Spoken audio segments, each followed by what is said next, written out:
Hi friends, ఈరోజు మనము ముద్దపప్పు ఎలా చేసుకోవాలో చూద్దామండి. ఫస్ట్ కందిపప్పును బాగా కుక్కర్లో ఇలా చేసుకోవాలి, ఉడకబెట్టుకోవాలి. ఇలా ఉడకబెట్టిన తర్వాత దీంట్లో స్మాష్ చేసుకున్న తర్వాత కావాల్సిన సాల్ట్ రుచికి తగినంత అండ్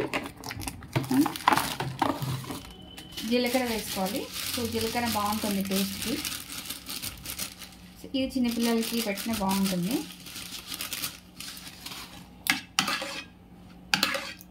దీన్ని మనం ఇలా చేసిన తర్వాత పోపు వేసుకుంటే సరిపోతుంది. ముద్దపప్పు రెడీ.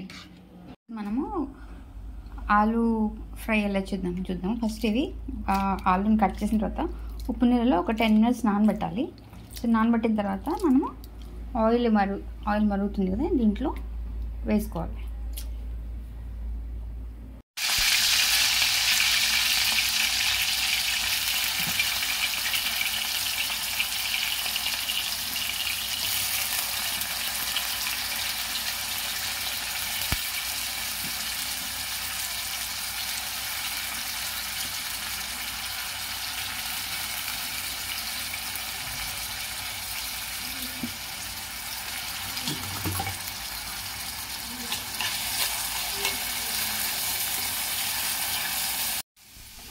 ఇలా కొంచెం ఇట్లా మగ్గిన తర్వాత మనము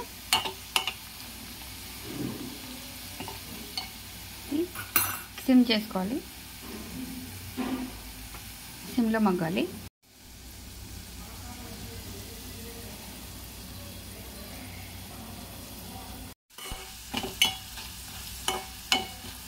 చూడండి, ఇది క్రిస్పీగా అవుతుంది. సో ఇంకొక 3 minutes అవ్వాలి. అయిన తర్వాత ఇంకా బాగుంటుంది. చూడండి, ఇట్లా మనకి కొంచెం గోల్డెన్ కలర్ రాగానే తీసేసుకోవాలి. అప్పుడు చాలా బాగుంటుంది.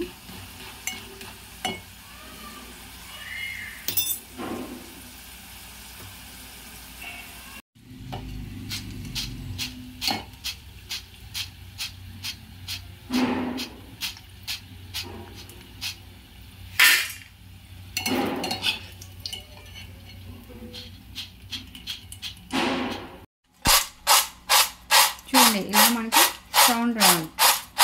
అప్పుడు బాగా వేగినట్టు. సో దీంట్లో సాల్ట్, కారం వేసుకుంటే, మసాలా వేసుకోవచ్చు, ధనియా పొడి కావాలంటే. అయిపోయింది ఆలు ఫ్రై.